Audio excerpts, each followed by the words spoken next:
Good afternoon, and welcome to today's Data Talk, How Changes in Property Taxes Shape Communities, 2 case studies. Thank you for tuning into the webcast. My name is Lori Goodman. I'm the co-director of the Housing Finance Policy Center, and I will be the moderator for this Data Talk. This Data Talk is going to focus on how tax policy can shape communities. Detecting the specific impact requires analyzing property records data on residential transactions, which both of the papers today have done. A few housekeeping notes. This event is being recorded, and the recording will be posted online afterwards. All slides and speaker bios are available online at urban.org/events, and you can also find the link in the chat box. Lei's paper is also posted on that website.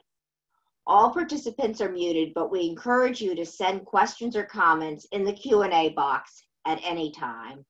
And finally, you can tweet using the hashtag #live@urban. We welcome Lei Ding, the Community Development Senior Economic Advisor at the Federal Reserve Bank of Philadelphia, who analyzes the effect of gentrification as well as several gentrification relief programs on homeowners' tax delinquencies, residential mobility, and displacement in Philadelphia. And Sarah Strochak, a research analyst at the Housing Finance Policy Center at the Urban Institute, who assesses the likely impact of split roll legislation in California, which proposes to tax commercial and industrial properties based on their fair market value, resulting in a different tax rate for residential properties, which remain under the jurisdiction of Proposition 13. Mark Fleming, the chief economist at First American, is today's discussant for both papers, and he'll discuss both papers and also highlight the role of property records in the analysis. After Mark's slides and discussion, we'll open up for audience Q&A. And again, please use the chat box. And with that, please give a warm welcome to Sarah Strochak. Sarah will finish up, and then Lei will start immediately. Lei will then pass it to Mark, and then I will come on at the end to moderate the Q&A. So again, questions to the Q&A box. With that, take it away, Sarah. Thank you all, and special thanks to all of our presenters today. Thanks, Lori. So today I'm presenting some research that was joint work with Solomon Green, Dan Tellez, Patrick Spouster, and Lori Goodman that we've been working on for the last couple months on the implications of a new split roll tax reform in California. So as a little background, in 1978, Californians passed Proposition 13, which was an overhaul of the state's property tax formulas and systems. The big part of Prop 13 was that it limits the property tax rate to 1% of the assessed value, and it limits increases in the assessed value to the lower of inflation, or 2% per year. And the initial assessment is set at either the purchase price or the value of the property in 1975. It also created an apportionment formula that determines how much property tax revenue is allocated to local governments, including municipalities, counties, and school districts. And the apportionment process and formula created by Prop 13 are very complicated, which I'll get into a little bit more later. One of the main effects of this was that it lowered the tax burden for longtime property owners, but increased the tax burden relatively for new home buyers and commercial property owners. It also made local governments more reliant on other forms of revenue like state aid and other types of tax revenue, such as hotel taxes, sales taxes, and utility taxes. So this November 2020, California voters will vote on a constitutional amendment that would change the way that commercial and industrial properties are taxed under Prop 13. The main change here, and so this is now referred to as Proposition 15. It wasn't called Prop 15 when we started this research, so I don't use that term much here, but for the rest of the presentations, I'm gonna kind of use split roll and Prop 15 interchangeably. So split roll would require most commercial and industrial properties to be taxed based on market value instead of while residential and agricultural properties would continue to be taxed under the rules of Prop 13. So this means that essentially commercial and industrial properties are going to be taxed on their fair value every year. So it's going to be as if they're getting reassessed every year, whereas residential and agricultural properties will still no longer, they'll still see a 2% maximum increase per year. The proposed measure also creates a new distribution formula for any new revenue from the increased taxes on these parcels. So 40% goes directly to schools, whereas 60% will go to local governments and special districts. An important part of this rule is that properties valued at under $3 million are exempt, although there is an exemption to the exemption, which is if a property owner has greater than $3 million worth of property statewide. Anyone who's worked with property ownership data knows just how hard that is to figure out, so we do not consider the exemption to the exemption in our research. Our paper is most concerned on the housing implications of split roll, so we didn't look too much at what the effect of increased revenue for schools would be. For more information on that, you can find work by our colleagues in the Tax Policy Center that they've been working on this year as well. So Prop 15 would potentially increase revenue for local governments and can help balance tax rolls. This additional revenue could be used to support affordable housing development. However, critics of the law argue that split roll will worsen what's called economic zoning. Economic zoning is the idea that local governments will try to design zoning regulations to maximize their revenue. So in this case, this would mean that governments would try to promote commercial or industrial development over residential through rezoning. So like kind of overhauling their zoning code or rezoning individual parcels. We're examining this proposal in the context of California's housing crisis, which is defined by a shortage of new multifamily housing and specifically new multifamily affordable housing. So moving on to describing our model, what we do in our research is we combine property records data with land use and zoning data to estimate the financial incentives, on the public side, so the incentive for municipalities to rezone from residential to commercial or industrial uses to try and increase their tax revenue. And I'm introducing two terms here that I'm going to use a lot throughout the presentation. So this is what we call at-risk parcels. So by at-risk parcels, we're talking about parcels that are at risk for rezoning away from residential development, so to a use that would no longer permit residential. On the opposite side of the equation, we look at the private incentive. So this is the incentive for private owners and developers to shift from commercial or industrial to residential use to try and decrease their tax liability. So that's what we refer to as opportunity parcels. We then will compare the relative strength of these incentives. That was kind of the goal of the research, was to see which incentive would prevail should the law be passed in November. And we'll discuss how that might influence future land use and residential development. So since I know my audience here, a little background on the data sources we used. So we were able to combine quantitative and qualitative methods for this project.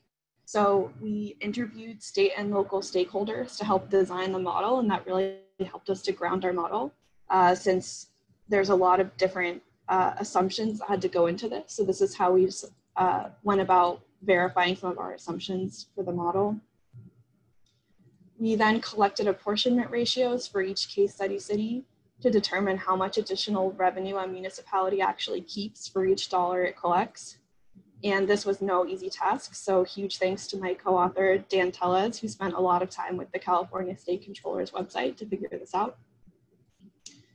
We determine at-risk and opportunity parcels using First American Property Records data, which has information on ownership, location, surrounding land use, current assessed values, and zoning, all which were very important to figure out which parcels were most vulnerable to either be rezoned or be converted to residential. And lastly, we identified base rates of appreciation from Moody's Commercial Price Index. Since commercial properties are now going to be assessed at their fair market value, we needed a way to estimate what that value would be going forward. So we used Moody's Commercial Price Index. to create some assumptions on appreciation. So as some of you know, zoning codes are notoriously difficult to deal with and they are not standardized. So since we had to comb through the zoning code for each jurisdiction we analyzed, we were limited in the scope of the analysis. We couldn't do the analysis on the entire state. So we had to choose 4 case study cities.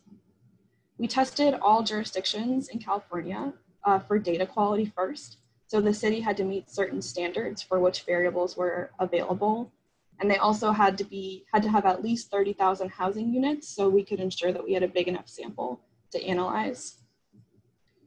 We also had to check and make sure that the city had a publicly available zoning layer and zoning code. So once we came up with this list of viable cities based on data quality, we came up with some diversity criteria so that we could have some level of confidence that our results would hold across the state. Since we can't do this analysis on every single jurisdiction, we wanted to make sure that we had a good representative sample that we were looking at. So we looked for diversity in region, urban, suburban places, apportionment schedules, and home values, as well as the size of the cities. So what we landed on was Berkeley, Fresno, Los Angeles, and Chula Vista. And after selecting these cities, we interviewed statewide and local stakeholders across California. So moving on to our identification of our at-risk and opportunity parcels, and first focusing on at-risk. So these are properties that we think are viable candidates for jurisdictions to rezone to commercial or industrial use. So basically, rezoning to a zone that does not permit residential. The reality of this is actually different across the 4 case study cities because in some cities, Los Angeles and Berkeley in our sample, residential development is allowed in all commercial zones. So in order to rezone to a zone that does not permit residential, the city would have to rezone the parcel to an industrial zone since those generally do not allow residential. Fresno and Chula Vista did not have that same zoning code. Both their zoning codes had commercial zones that do not allow residential development by right. So we have these 4 criteria that all parcels have to meet to be at risk. So the first is that the land either has to be vacant or improved land, but with an aging residential structure. And in this case, aging is defined as below the 25th percentile in terms of age by jurisdiction. The land had to be currently zoned to allow residential use. It had to be within 0.25 miles of a commercial or industrial area. So for Los Angeles and Berkeley, within 0.25 miles of an industrial area. And for the other 2 cities, it could be either commercial or industrial. And the properties had to have an estimated current market value of greater than 3 million. And that's just based on the legislation. So here, we show a little flow chart to see how we whittle down the over 800,000 parcels in Los Angeles to find just 3,830 at-risk parcels. So of all the parcels, about 177,000 of them were either vacant or had an aging residential structure. Of those, only about 41,000 had proximity to industrial parcels that would make this rezoning seem viable. Of those, only 29,000 had zoning that allows for multifamily.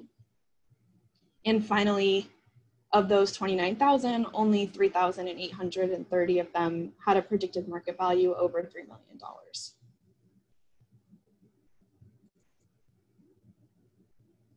So once we identify these parcels, we then want to quantify what it would actually mean in terms of increased revenue for the city to rezone these parcels. So first, we estimate the market value of improved land using a model based on similar sales in the area. We then estimate the short-term incentive. So this is defined as the additional revenue from reassessment of all at-risk vacant properties in year 1. So basically, what is the boost to the city from all of these properties being reassessed at a much higher value because they're vacant structures that are now getting improvements. Then lastly, we estimate the long-term incentive as the wedge in tax revenue between the original land use, so between a residential land use, and then the converted industrial commercial use for all the at-risk properties over time based on different assumptions of market strength. So on the flip side, we're looking for properties where private owners have a new incentive to convert a vacant commercial or industrial parcel to a residential use. So we develop a different set of criteria to identify these parcels. First, it had to be privately owned land. So we excluded all land that was owned by the city government. It had to be vacant land or improved land with an aging commercial or industrial structure as a proxy for quality. So in this case, we used buildings or structures that were below the median age in each jurisdiction. The land had to be currently zoned to allow commercial or industrial and residential use. So we don't assume here that the city will be able to successfully lobby for rezoning. We assume that the developers will be able to lobby for rezoning. So we assume that they have to abide by the existing zoning code. And then lastly, just like for at risk, the properties have to have an estimated current market value of greater than $3 million. So again, the same flow chart, but on the opportunity side. So of all the parcels in Los Angeles, only about 28,000 of them were either vacant or aging with a commercial or industrial structure. Of those, 26,000 were privately owned. And then 21,000 of those had zoning that allowed for commercial. And lastly, only 8,104 of those had a predicted market value above $3 million. So we quantify this incentive by looking at how much the owner can save in terms of taxes paid over time. So first, using the same method that we did for at-risk properties, we estimate the market value of improved land. And then we estimate the wedge in terms of the owner's property tax liability between the residential use and then the unconverted but redeveloped commercial use, based on different assumptions of market strength. So we're basically estimating here how much more would the developer pay in property taxes if they kept the structure commercial as opposed to converting it to residential. So before I get into the results, just a quick note on the limitations. Issues of land use and zoning and development are highly political, and they're also very dependent on local market conditions. So in our at-risk analysis, we're only estimating potential changes to zoning and permitted use, not what will be entitled and built. And also, we don't address any legal challenge to rezoning to exclude multifamily. And we also can't quantify any political pressures like community opposition or developer lobbying. So none of those different challenges are addressed, although we acknowledge that that probably has a big impact on what actually ends up getting built. So on to the results. The first slide I present here is the final counts of at-risk and opportunity parcels across all of our case study cities. And this turned out to be a finding in of itself, especially on the at-risk side. So there's very few parcels where it would even be viable for jurisdictions to rezone to commercial or industrial. And this is really going to limit the strengths of the incentives on the municipal side. So I've already showed the numbers for Los Angeles, but in Fresno, there were only 19 at-risk parcels. In Chula Vista, only 5. So we actually don't even present our results for at-risk parcels because of the small count there. And in Berkeley, only 23, whereas there's many more opportunity parcels, still a relatively small number in the scope of the entire city. But Los Angeles has about double the amount of opportunity parcels, whereas Fresno has about 15 times as many opportunity parcels as at-risk parcels. So this was kind of our first finding, was just that it's not a large amount of land that would be particularly susceptible to fiscal zoning. And before I move into the long-term results, I'm just gonna go over some key assumptions. So on timing, we're assuming in the following slides that all the properties are converted after split roll goes into effect, which does make a difference for how the money is apportioned, the additional revenue is apportioned. On apportionment, we assume that new tax revenue for residential properties is apportioned at the current apportionment rate, but new revenue from commercial properties being reassessed is apportioned with the 40-60 schools jurisdiction split. So using the new apportionment rate, which is lower, due to a smaller amount of the money being even subject to the same apportionment formula as the 40% is reserved for schools here. So here we're looking at the short-term revenue gain from the reassessment of vacant at-risk parcels. And I'm using Los Angeles as an example in many of these slides going forward. So what we're showing here is how much additional revenue would the city receive just from the big increase in assessed value if the properties were improved and brought to market value. So the difference between the new revenue if the parcels were reassessed and the old revenue, the 2019 revenue, is about $2.8 million, which in the scope of the city's total property tax revenue is a relatively small increase. So in 2019, Los Angeles brought in a total of about $1.6 billion in property tax revenue. So this equates to just 0.18% of their total property tax revenue. And so this is the gain that the cities would see in year one. We then move into the long-term incentive to rezone at-risk parcels. And again, I'm just showing results for Los Angeles here. So here by year, we show the revenue to the city for all the at-risk parcels.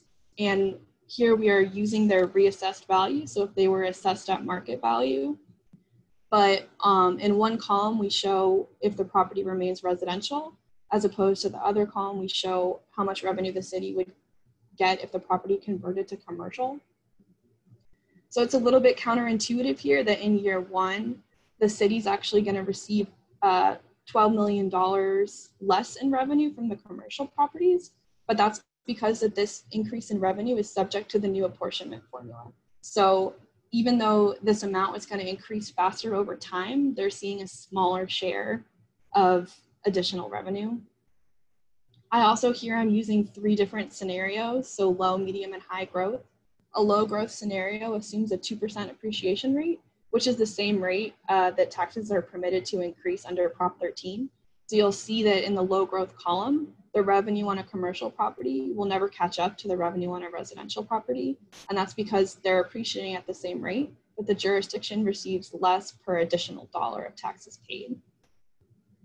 Under medium growth, by year 20, the jurisdiction will receive an extra $4.6 million. And under high growth, they'll receive about an extra $50 million. So there's decreased revenue in year one, but over time, in a medium and high growth scenario, these properties are going to appreciate faster than 2%, and therefore the city will see some gains in revenue. Here I show basically these same numbers, but in a little different form. So I'm showing here the wedge between the revenue if the property were to convert to commercial minus the revenue if the property were to stay residential. So by year 20 in our highest growth scenario, the city is going to see an extra $50 million compared to in a low growth scenario, the city will actually never see an increase in revenue as compared to if the properties were kept residential.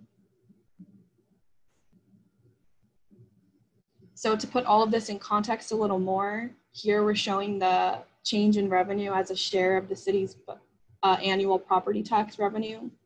So we can see that even in the highest growth scenario, increased revenue to the city will never be more than 3% of the city's total property tax revenue in this 20-year time frame.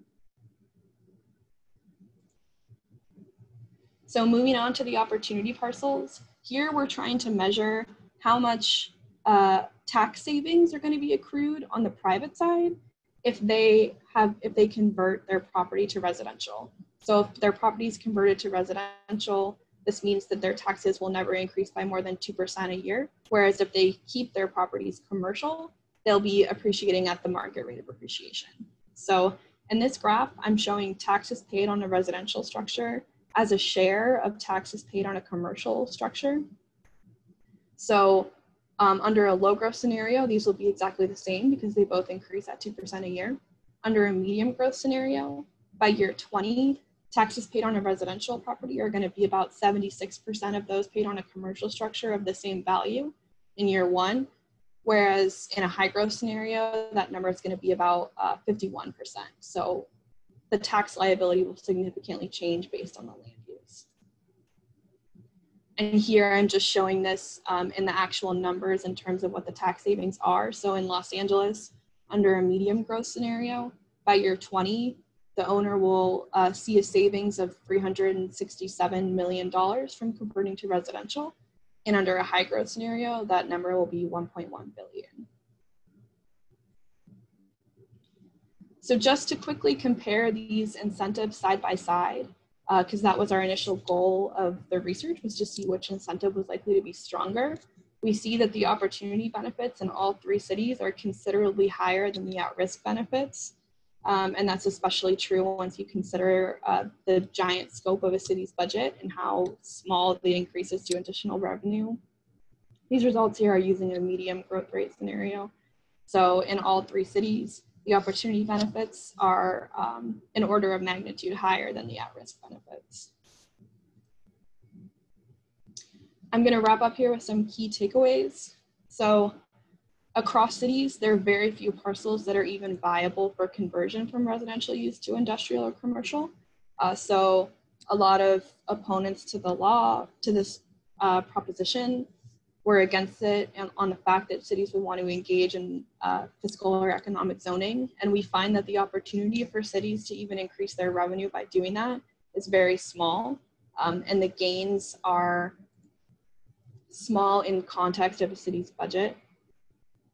We also find that short-term incentives for cities to rezone vacant residential properties are limited to only a very small fraction of total property tax revenue. And long-term incentives for owners and developers to convert to residential are much stronger than for municipalities to rezone in terms of the number of parcels that are viable for conversion and also just the dollar amount of benefits accrued to the developer or the owner. And lastly, we see that additional revenue from sales or redevelopment are larger than potential revenue from split roll reassessment. So the initial bump that a city gets from a property being brought up to market value when its assessed value has been frozen for so long is a bigger difference than the increased revenue the city will get over time from commercial properties being taxed at their true market value. And with that, I'm going to hand it over to Lee for his presentation.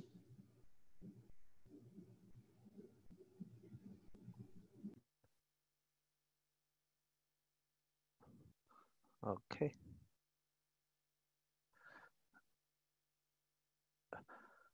Okay. Okay. Good afternoon, everyone. Thank you, I think, Lauren, for having me here. It's my great pleasure to discuss our paper on the impact of property tax and gentrification on homeowners. I just want to say this is a joint work with Jackie Huang at Stanford University. Let me get started with a standard disclaimer. The views expressed here are just those of the authors and do not necessarily reflect the views of the Federal Reserve Bank of Philadelphia or the Federal Reserve System. In this research, we primarily focus on two research questions. The first question is what are the causal effects of gentrification on homeowners, especially on the outcomes of tax delinquency and residential mobility. The second question we focus on is what have been the effects of gentrification relief programs. And there are some unique gentrification relief programs in Philadelphia. So we want to evaluate the impact of these programs. Why I think we're interested in these questions. As you may notice, I think at least before the COVID-19 crisis, there had been a growing concern on gentrification in many cities. And the major concern is about it's on the displacement of low-income renters and long-term homeowners living on fixed income. So many of these homeowners are also, I think, very elderly homeowners as well. And gentrification by itself, I think it implies residential displacement existing residents. So those concerns I think are not groundless, I would say. However, I think that it has been very challenging, I think if not possible, to identify effects of gentrification for many reasons. Here I just want to describe two challenges I think relate to the effects on homeowners. The first challenge is gentrification as a treatment. I think it's also concurrent with the outcomes. Because I think gentrification is usually it's an ongoing, evolving process, and it often takes years and even decades, I think, for a neighborhood to be fully gentrified. So it often occurs, I think, simultaneously with increases in property taxes and also turnover of residents and other outcomes. So this makes things, I think, difficult, I think, to isolate. Second, I think it's very challenging to separate property tax effects from housing wealth effects when we focus on the effects of gentrification on the residential mobility of homeowners. Because gentrification could impact the mobility of homeowners through these two channels. The first one is gentrification could increase housing wealth and increase the home equity in the property would incentivize homeowners to move, I think, to cash out their increased home equity, right? And gentrification on the other side, it could increase property tax burden and also lead to more tax delinquencies and tax foreclosures and forced move. So we care more about the property tax effect, but it's hard, I think, to separate property tax effect from the wealth effect. Fortunately, Philadelphia provides a very unique case study, as I will describe in more details, making it possible to overcome some of these challenges. And because I think in Philadelphia, housing wealth accrues with gentrification, but property tax effects was not manifest until 2014. This chart, I think, just illustrate what happened in Philadelphia before and after 2013.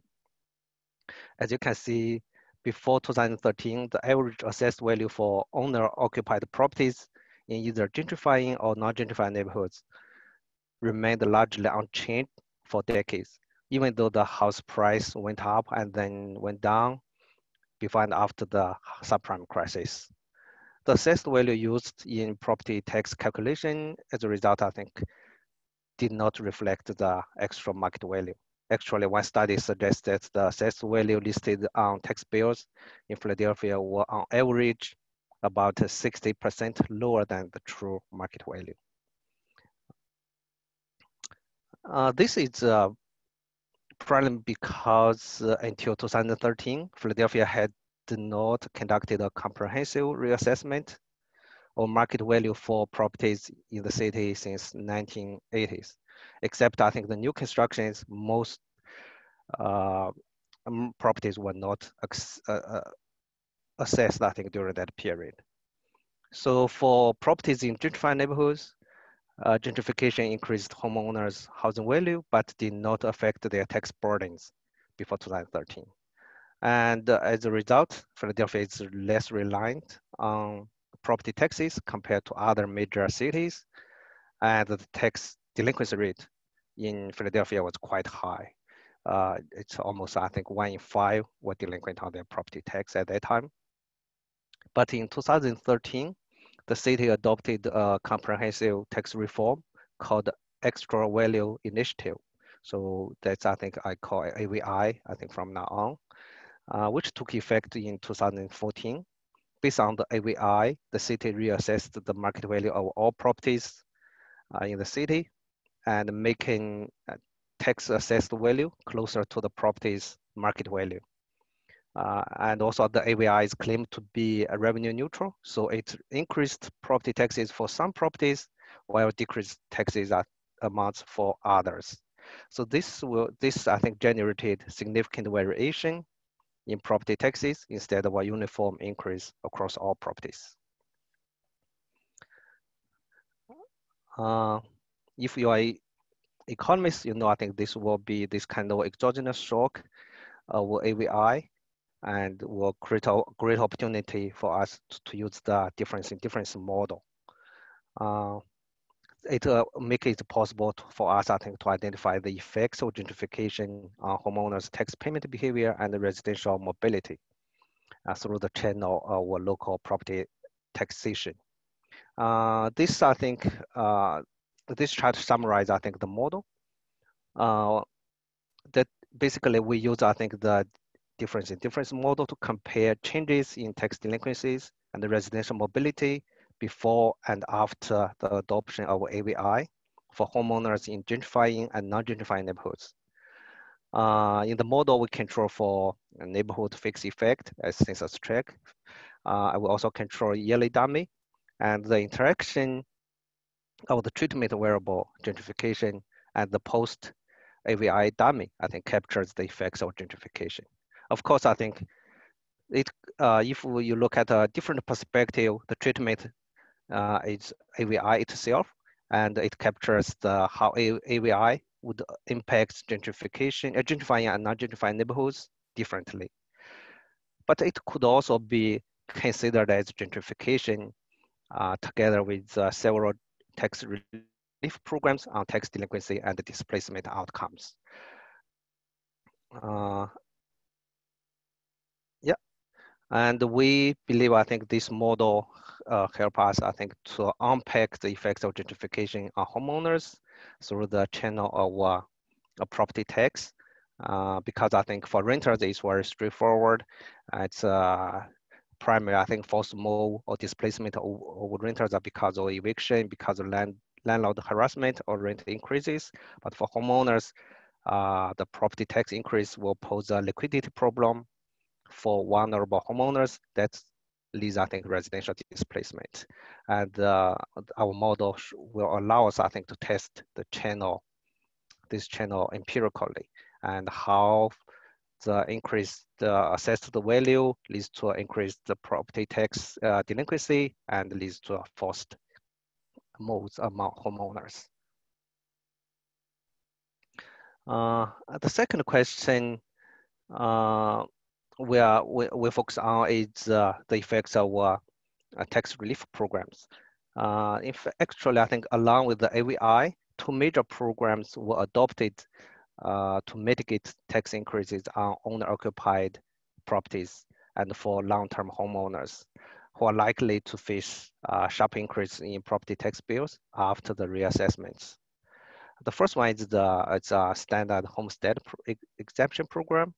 The benefit is the assessed value will, the homeowners will receive an exemption of up to $30,000 for the assessed value of their properties, if I think the property is owner-occupied primary residence.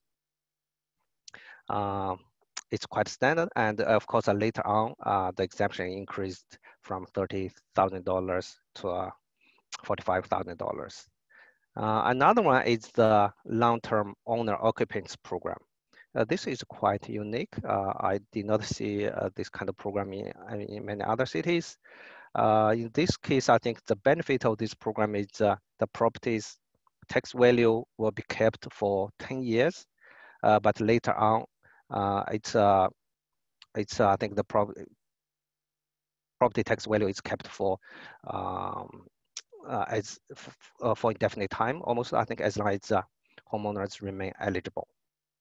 The eligibility is quite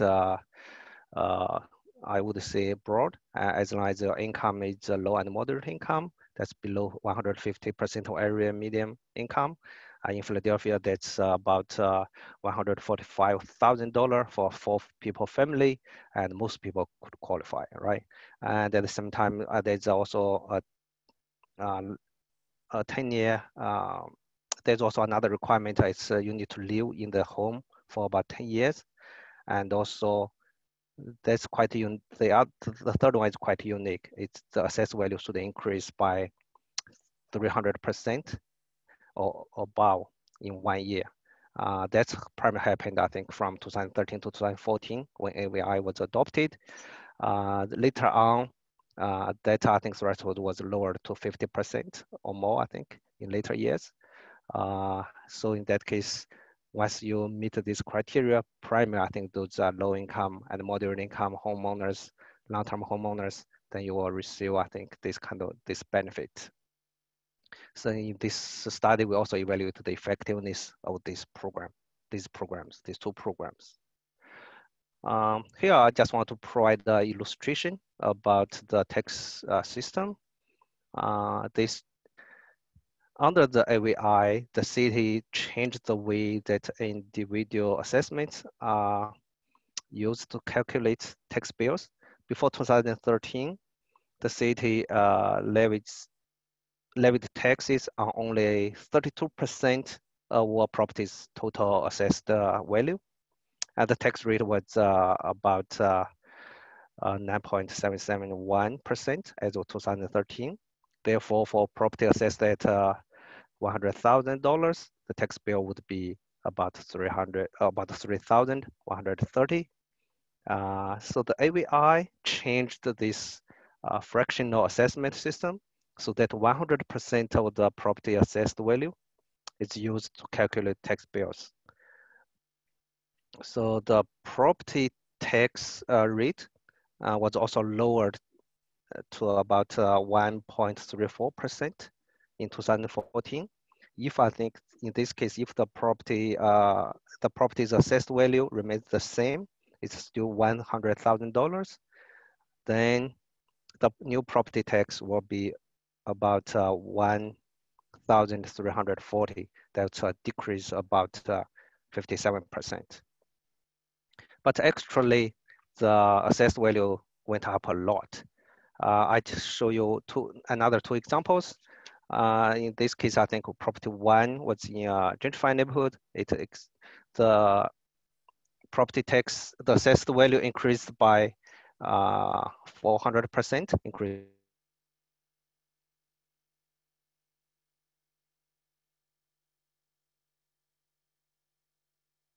from 100.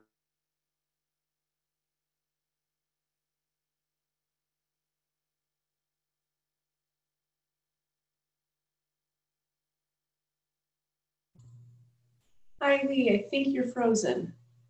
Are you still there?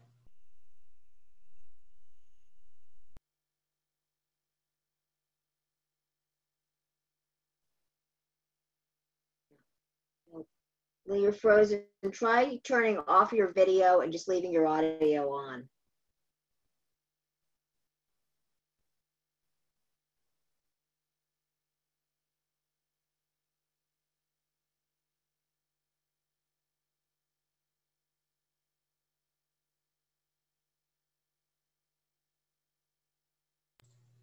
Hi, everyone, please just give us one moment to sort this out.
All right, so hopefully Lee will be able to find his way back or get reconnected, but in the meantime, we can move on, and actually I might be able to summarize some of the results of his findings in my discussion of his paper. And we'll actually start with his paper first.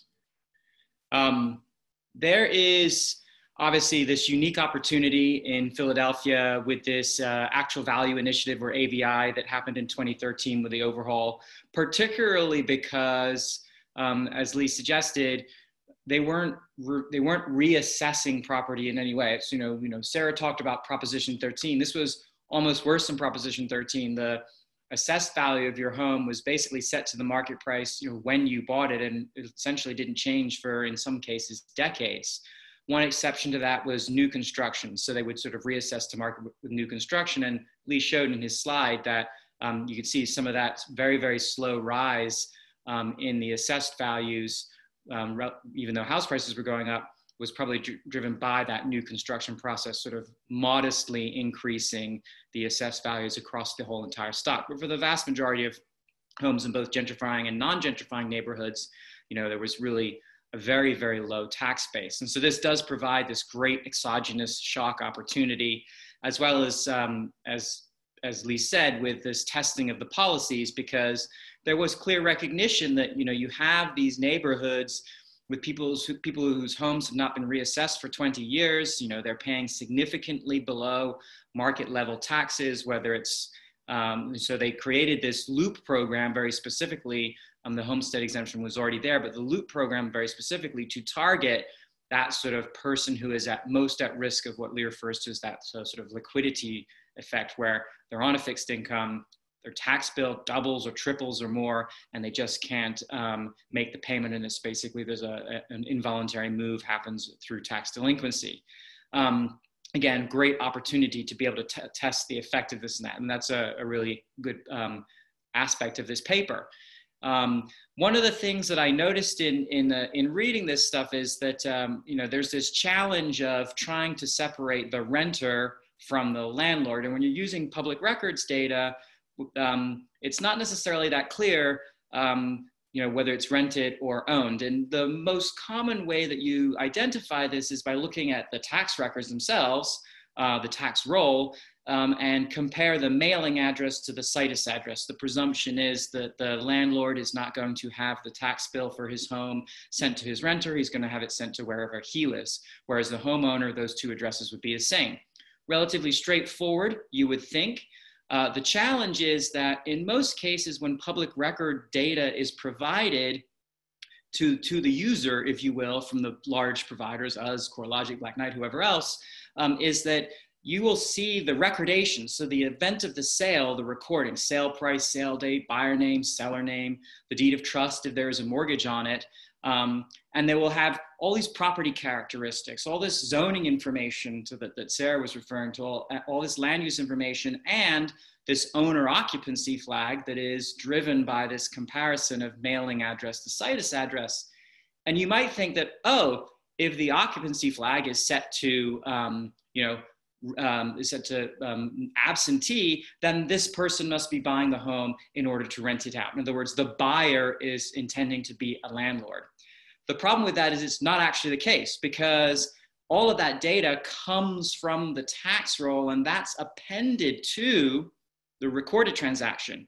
So if you sort of look at my sort of silly little diagram at the bottom here, you have this sort of process where I'm always looking backwards at the tax assessment information, which is usually only collected once a year on the tax roll. So I'm looking backwards up to a year, and in some jurisdictions, actually places like Philadelphia, sometimes more than a year, to see what the owner occupancy status is effectively on the seller. And so what you observe attached to the recordation of the sale is not the buyer's intent, but it was what the seller was doing. So that's an important distinction to make. And obviously, as these things go through, there's this opportunity when the AVI assessments follows the sale. So in 2013, maybe in 2014 or 2015, when the assessments come through, the sales that were influenced by the change in AVI, potentially any forced involuntary sales or landlords deciding to force their renters out and sell the home to gain the wealth effect, you know, that result of occupancy status changes will only show up in the assessments post AVI. And so it's very important to understand that distinction of construction of the public records data. The other thing is people talk about the use of looking to see if there was a mortgage associated with the property, and the mortgage would be given, you know, as an indication of ownership. That's problematic too, because in many cases, the buyer, if he's intending to be a landlord, is actually often an individual. About 1/3 of all single-family homes have historically been rented. The institutional investor, who may not necessarily be getting mortgage money to buy the homes, is a relatively small part and a relatively new situation in the housing market. So in many cases, that landlord buyer is actually getting a mortgage. So you can't rely on the mortgage as an indication necessarily of owner occupancy. Okay, so I thought what was really interesting is this concept of within the natural experiment of how do you define gentrification? And obviously, as Lee does and his co-authors do, census tracts are identified basically by starting by saying this has to be a neighborhood or census tract that is below the city median in terms of income. So these are lower incomed neighborhoods within the city. And then try and say, well, which ones of those have accelerated house price or rent growth? Okay, so far so good. We believe that gentrification drives up values that means that, you know, the substitutable good of renting forces rents up in response to the higher house price appreciation. But then what I thought was interesting was this additional overlay of using the share of college-educated residents having changed significantly and gone from being below city average to above city average, to sort of reflect this idea that the neighborhood is defined as gentrified not only by house price growth, but also by, you know, sort of an upscaling of educational attainment within the market. And the argument for that was that, you know, gentrifiers tend to be younger and their incomes therefore tend to be lower. But the counter, I suspect, to that is that, you know, they're the ones moving in, they're the ones doing the gentrification, they're the ones driving the price appreciation, they can afford it. And so income would seem to still be a relatively decent proxy in addition to the price growth, or maybe not at all, maybe simply the price growth and rent growth is sufficient. And the other thing is, you know, not necessarily all people who decide to gentrify necessarily have the higher education, whereas the income still happens because in general, as you can see, we did some quick analysis of some IPUMS data, you know, the more educated you are, generally the more income you have. So maybe income is a broader and better proxy. And lastly, I think there might be an endogeneity sort of problem here in the sense that, look, if the taxes are a function of the assessed value and the tax rate, as Lee pointed out. The assessed value is a function of house prices and the assessment ratio. And so ultimately, there were some regressions that were run that sort of said, well, if I'm going to regress, and the gentrification neighborhood is defined as one with high house price appreciation. So that's a function of house prices. And there were regressions that were run and said, oh my gosh, the tax levels and the assessments are dramatically higher if you're a gentrifying neighborhood. But I think that's almost by construction. The good news here is it's okay, because this isn't really the core of the paper. The core of the paper isn't, you know, trying to prove that when house prices go up with an assessment ratio and a tax rate, that taxes and assessments go up. We kind of know that by mathematical construction. The bigger question is these other things that he answered around the fact that, you know, what is the behavior and what happens? And the good news actually is he finds that probably largely driven by the Loop program and the Homestead Act, there wasn't a lot of outmigration. So they didn't see a lot of sort of the bad things that are likely to happen because of gentrification. Now, is it because gentrification doesn't do it, or is it because the Loop program effectively mitigated that problem? That's a little less clear here.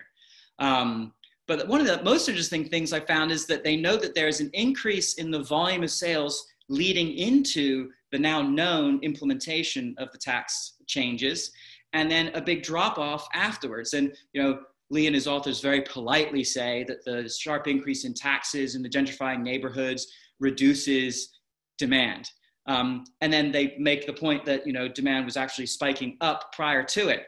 I'd like to argue in plain English terms, gentrifiers are tax dodgers. right? You see that this is coming. You know, prior in the tax paradigm prior to AVI, that if I buy the home at a low value, because it's a low price neighborhood in the process of being gentrified, as long as I don't knock it down and call it a new construction, this is actually common in many places, you get around calling yourself new construction, but still heavily renovate the property, your tax bill won't change, your assessed value won't change. And so you're basically, your user cost is under market value, only to be corrected by the AVI. Of course, that benefit, that user cost benefit, goes away when the AVI goes in, because post that, you're gonna have to pay the full user cost because we're now assessing to market value. So this concept of, buying a home, renovating or rehabilitating it under the no new assessment prior AVI paradigm, you basically get to live at a below user cost of true market value within the gentrifying neighborhood. Basically, actually, the tax paradigm stimulated gentrification. But under the new paradigm, that goes away. And so you see that sort of change in people's behavior around the change of policy. That was really interesting. Okay, Sarah's paper. First of all, I think, Sarah and her co-authors have to be commended for all the data preparation work they've done. I've worked with public records data for 20 years, and the two fields that I always stay away from are land use codes and zoning codes, because they're notoriously bad. We haven't even attempted to standardize zoning codes. Let's forget about that. We've done some stuff on land use codes. This is extremely difficult data to work with from the public record source, although for its unstandardized level, there's not much else you can do other than go to the sources themselves. And the public record providers are basically getting it from there anyway. But it really, in conversations with Sarah, as we were going through the presentation and the material for her research, I started asking the question like, wow, this is interesting. I need to go back and understand zoning a little bit. And I was actually surprised that the first zoning ordinance, ironically, since Sarah studied Los Angeles as one of her major markets, was in Los Angeles in 1908.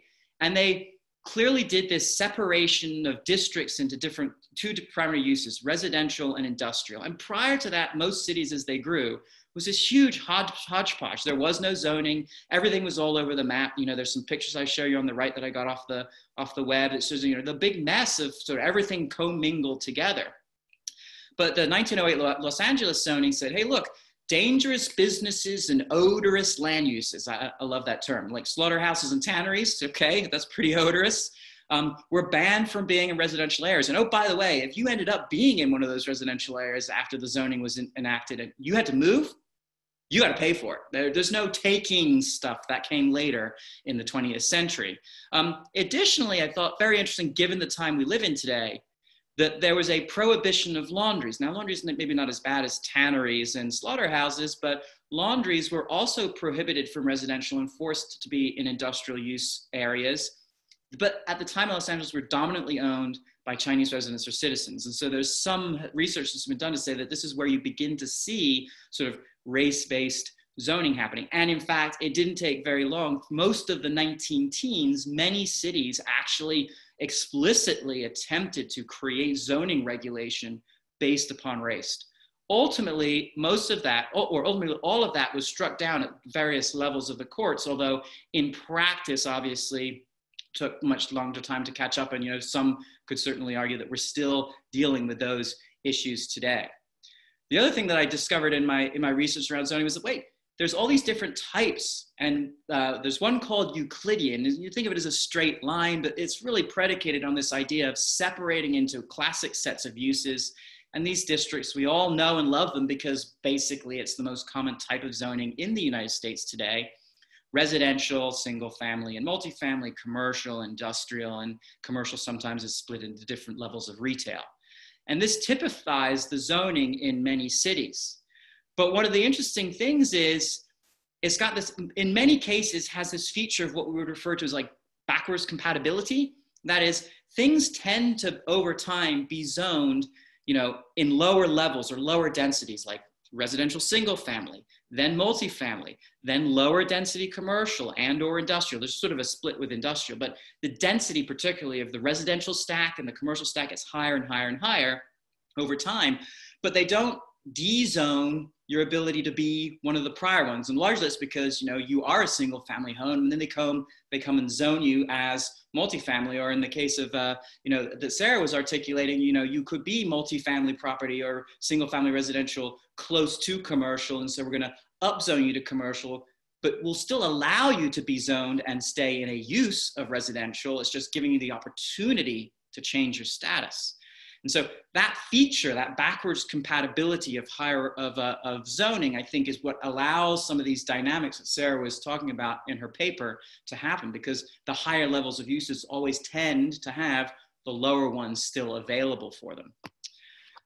But this technique limits mixed use. And we know that most of the common developments we have today are these very mixed use PUDs, all these big developments. In many cases, industrial areas are now being turned into mixed densities of residential and commercial in many big cities. This is actually what's referred to as hierarchical Euclidean or smart zoning. So little zoning lesson here. One interesting fact is there is one city in the United States that has no zoning regulation, Houston. Now there's some separation that naturally happens between the areas, and they have got other ordinances, but no formal zoning plan. It was attempted a few times throughout the 20th century, but that is the only major city in the United States today with no zoning regulation. It is also, prior to this past year, the pandemic, one of the fastest growing housing markets for residential growth in the United States, as compared to places like Los Angeles and California, where zoning regulations are actually very restrictive by most measures today. And in fact, in many big cities today, we explicitly discourage development of any kind by placing lots of fees on top of the zoning regulations that we have. Okay, so for the split roll reform, I thought this was really interesting that, this idea that there's two different ways that this can happen, and it's not clear that, the government's going to want to do its thing in terms of economically zone for benefit, but, because you have that backwards compatibility possibility, you may or may not necessarily get the benefits that you have. And in fact, Sarah very clearly shows that the benefit that likely could be generated by sort of upzoning on the part of the government, sort of this economic zoning to get more revenue, is tiny in comparison to the private sector behavior. Oh, you mean tax dodging behavior, if you will, to downzone themselves to residential. And in many or most cases, likely to convert to not single family residential, but multifamily. So you get this sort of tax dodging behavior, if you will, that is much stronger effect with the split rule that generates what? More housing units. And that is really one of the things that is most desperately needed in markets like LA. And I'll just finish on one last slide, and I give Lori kudos. She and the Urban Institute team, I think, do something very similar with very similar calculations. This is nationally, we're looking at household formation. This is where, how are we going to house renters or owners as our population grows? That's the green line. And the blue line is the amount of new housing units, whether for multifamily or owner occupation, are built over time. Anytime the green line is above the blue line, basically that gap is what we refer to as our housing stock deficit. And so nationally, we have been running a significant deficit for years. This is why there's so much stress in the markets today. And I think, ironically, the split roll tax policy might in fact play a very small part in some of the markets that are most tightly out of whack from supply and inventory demand, might play a very small part in actually alleviating that more than anything else. And with that, Lori, I'll pass it back to you for Q&A. Great. Thank you very much. I think we're actually going to let Lee finish up. Lee, why don't you spend about 5 minutes finishing up, and then we'll move to Q&A if that's okay. Sure. I'm not sure whether. Yeah. Can you open? I think one more slide forward. Yeah. Can you start my video? You just sort of finished up on this slide, and you were about to move to the next slide when we lost it. Yeah. Okay. Can you start my video as well? Yeah. Okay. Sorry. I think I'm really sorry for the technical challenge. let me move forward from this one. I will, I think, thank you, I think, Mark, for all the comments. I would say I want to clarify, I think, a couple issues, and then I will go over, I think, the questions, the findings, I think, very quickly. Okay. Next slide, please. Okay. This one, I think, illustrates, I think, how homestead works, because homestead will just allow homeowners to exempt a certain amount of assessed value, I think, from the total assessment. So in that case, I think everybody will enjoy a fixed amount of benefit. So in this case, I think the property tax increase, I think, was only slightly lower, I think, for in both cases. Yeah, but for loop, next please. For loop, I think, because it kept the assessed value at 300% of its initial value. So in this case, I think the property in gentrified neighborhood received a very large cut in the tax bill. Next, please. Yeah, this chart, I think, shows the major outcomes over time, how this major outcome changes over time before and after the AVI. And there was a huge jump, I think, assessed value, but also I think for property tax, there was a significant increase, about 57% increase for properties in gentrified neighborhoods. But in non-gentrified neighborhoods, generally, I think no change, and there was a slight decline, in fact. But for all other outcomes, I think it's not very straightforward. So we would, I think, focus our discussion based on the regression results. Next, please. In terms of the gentrification measure, as Mark just mentioned, we primarily focus on the change based on the change in rent or home values of the neighborhood. If I think this experienced a significant increase in rents or home value, as well as I think a growth in the proportion of residents who were college educated during the study period, we consider them as gentrified neighborhoods. Why we focus on rents and home values? That's just because I think they will have direct and very significant impact on displacement. There should be also other measures like some people using risk composition and maybe income, but we argue I think all these factors would be captured by the property values. So that's why we focus on this one. Of course, I think we tried in our analysis, we tried many other alternative measures like the Freeman's measure, Allen and Oregon's measure, and many others. And we found that the results are generally quite consistent. So that's why I think we just showed this one. And we just want to mention, I think the results are quite robust when we try other ones as well. Next, please. In terms of data, we use, I think, the public records data we obtained from the city, and also we link the data, I think, from the CoreLogic Reals data, just because we want to use the geocoding information from their data. But generally, I think that's quite a standard data set. But for the mobility part, I think we are using a very quite unique data set. That's the consumer credit panel. Generally, I think I just want to describe a little bit how we identify movers. Because I think CCP data following individuals over time, and we get a quarterly update on the census tract or census block groups where they live, I think, in each quarter. So that allow us, I think, to attract mobility of individuals over time. We define mover if I think they live in a census tract different from the one that they used to live 1 year ago. So that's quite unique. I think we compared this with the census data, and we found, I think, it's quite consistent. So of course, I think there are some limitations with this one. Like Mark mentioned, we cannot identify homeowners directly. So that's we have to use a proxy of individuals who have a mortgage, who has a mortgage, I think, active mortgage, and as a proxy. There is some limitations on that one, but of course, I think in the paper, as we discussed, we also tried some other proxies like all all I think individuals, all elderly population, all I think all individuals with mortgages or without mortgages. So in that case, I think all those results I think generally are quite consistent. So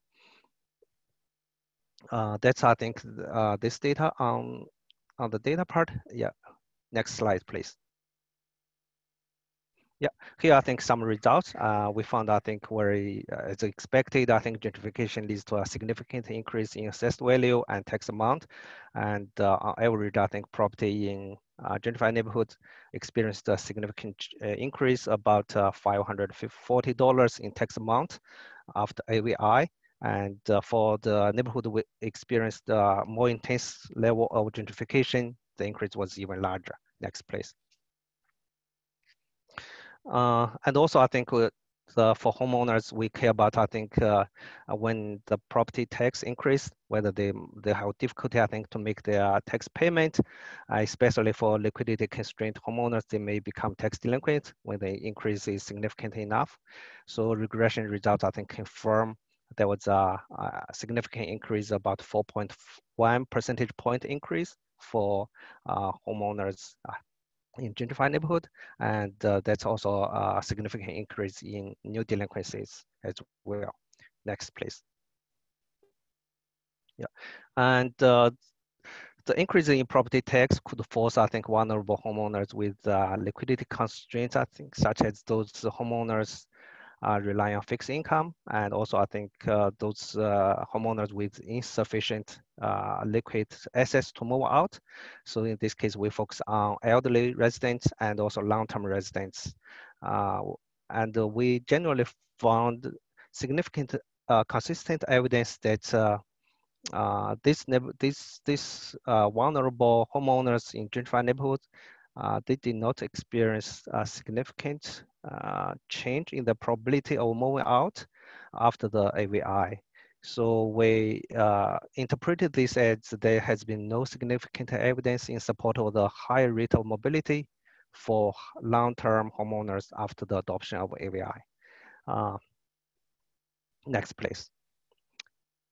So in terms of how to interpret the results, especially on the results of gentrification effect on mobility, we generally, I think there are a couple of possible explanations. The first one is the increased appeals for reassessment. In this case, I think after AVI, lots of homeowners, because they are unsatisfied with the significantly increased assessed value and significantly increased property taxes, they filed appeals for reassessment. In that case, I think they stopped making property tax payment, and that's reflected in tax bill. It's considered as tax delinquency, but that does not reflect, that's not, I think, does not necessarily lead to displacement. So, but our evaluations suggest that after excluding these kind of likely appeals, our main results still hold. Second, I think there might be, as Mark mentioned, there are fewer transactions in these gentrified neighborhoods because of the increased property tax, and that reduced demand for owner-occupied houses in these kind of gentrified neighborhoods. That also, I think, help explain why I think we did not observe significant increase in mobility of vulnerable population. Next, please. But I think a more reasonable explanation, as we discussed in the paper, is in Philadelphia, many elderly and long-term homeowners are able to stay primarily because the tax relief provided by LOOP and other tax relief programs. LOOP are effective in reducing the risk of tax delinquency for properties in gentrified neighborhood, and as the regression results shows, that's about 2.1 percentage points lower in aggregate delinquency rate and about 0.8 percentage point lower in new delinquency rate. But as the result also suggests, the homestead exemption are less efficient or less effective than LOOP in reducing tax amount and tax delinquencies in gentrified neighborhoods, because I think homestead exemptions provide a fixed amount of tax relief. As a result, it provides relatively less relief, I think, for homeowners in gentrified neighborhoods because they have more expensive houses and much more appreciation. So as a result, I think the effect of homestead exemption was smaller. Next, please. I just want to mention there are some we Lee, if you conducted. could finish up in about 2 minutes, that would be really good. Okay, good. Maybe I think skip this one. Yeah, next. I just want to summarize that we found gentrification increased property value, property taxes, and delinquency risk of property tax bills. There was a larger increase in intense gentrified neighborhoods, but there has been no sign of higher departure of vulnerable population, vulnerable homeowners in gentrified neighborhoods. And we attribute this, I think, to the tax relief programs that was offered to mitigate the effects of sudden and sharp increase in property taxes on vulnerable households.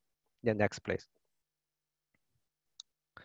Of course, I think I want to emphasize there might be a longer term effects on tax foreclosures. There might be longer term effects on displacement of gentrification. We still need to wait and see because I think the program was adopted very recently.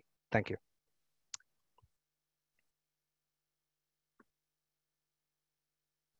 Thank you very much to all 3 speakers. That was really great. Let me actually, if anyone has any questions, please send them to the Q&A box. We have a number of them in here. Sarah, how would the COVID-19 situation affect your research results? Does it make the longer term incentive for opportunity parcels stronger? Thanks, Laurie. Yeah, that's a really good question. I think my answer is probably, but we don't know yet.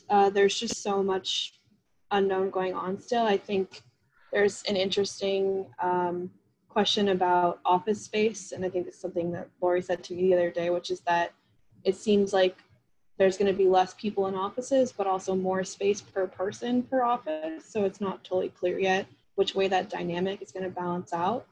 I will say anecdotally, I feel like there's been a lot more conversation about converting some commercial spaces that are now more underutilized, like shopping malls or office space, into housing. And the split roll legislation would certainly add an additional benefit to that in the form of a tax benefit. So that'll be something interesting to monitor if the law passes.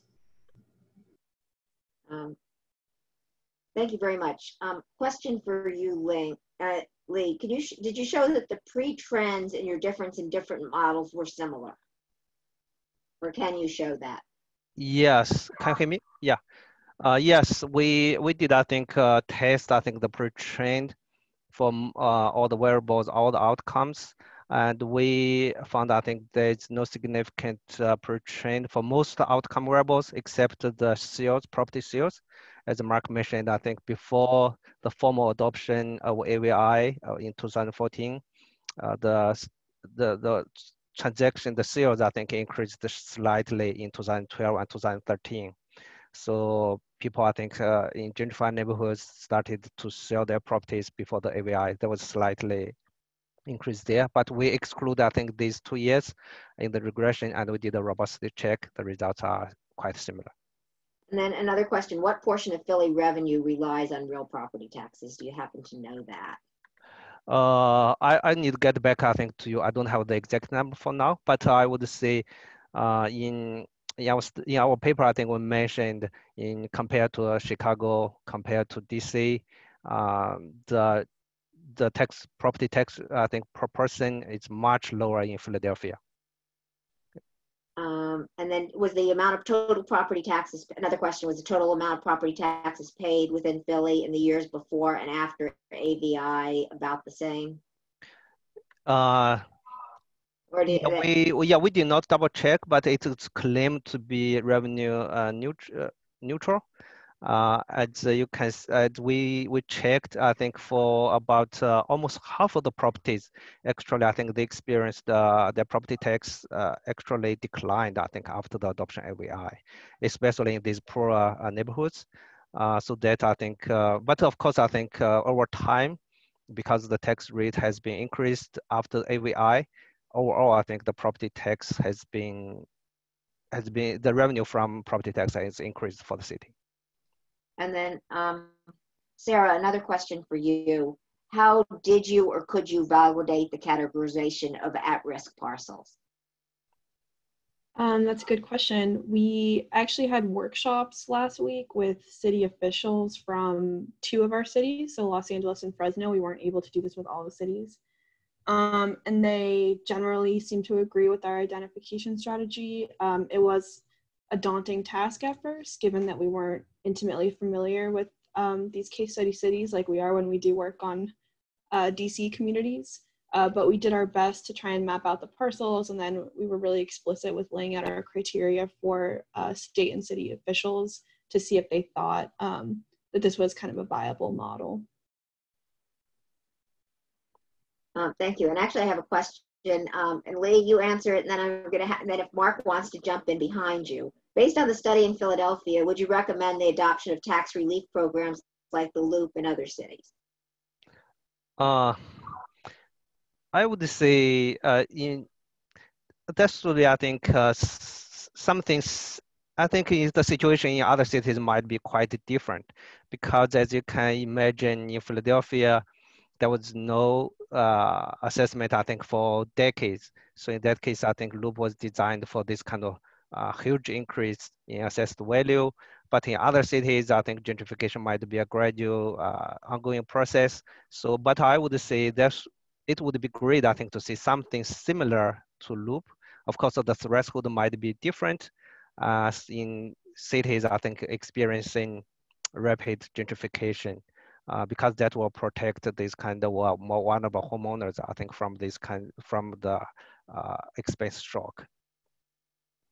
Yeah, I agree with to the extent, as Lee pointed out, that don't let yourself get behind by 20 years and not do any assessments first, so that there's not such a big shock in the first place. Like, that's probably one of the best ways to avoid it.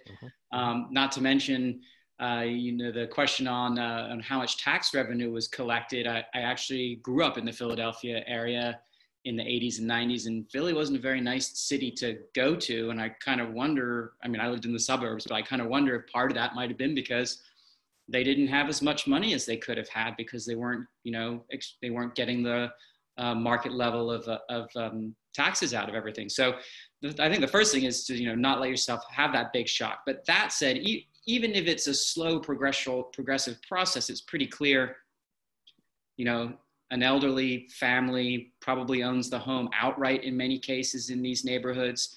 Large changes to their tax bills on fixed incomes does force involuntary sales. And so, that's a much better and targeted approach, if you will, Loop as an example, as opposed to the homestead exemption, which any homeowner can get. Not all homeowners need tax relief. So only certain ones do. So from the targeted perspective, I think that's much better. And a question from left field, which I think is actually a very interesting one. The Pennsylvania Constitution doesn't allow for this, but Lee and then Mark answer as well. Did you consider the impact of targeting residential redevelopment abatements to specific neighborhoods with term phase outs? I don't know, Mark, you might want to jump in there first, because it's sort of a general, well beyond the scope of this research, but an interesting question. What was the question again? I'm still trying to follow. The impact of targeting residential redevelopment abatements to specific neighborhoods with defined phase outs. I don't know if I can answer that directly in terms of gentrification of residential neighborhoods, but I think what we see going on today with the sort of what's generally referred to as brownfield redevelopment, is very good in the sense that this is, formerly used industrial that's relatively underutilized industrial, and, to create the types of living areas that we want. I think that is beneficial. I think Lee's point and Lee's research points out that, the concept of gentrification and displacement, because of it, is real. I think the question one really asks is that's the natural economics of it, right? That's the market forces playing out. How and what extent do you want to intervene into the market to protect these sorts of situations, which is as you suggest, probably a topic for another talk. Okay, well, this is great. This is really good. Thank you very much, Lee, Sarah, Mark, for your excellent presentations. Thank you all for tuning into our data talk. We're finalizing our fall-winter programming, so please continue to check our website for more updates. And again, a special thank you to our 3 fabulous panelists. Really appreciate it. Take care, and we'll see you at our next event.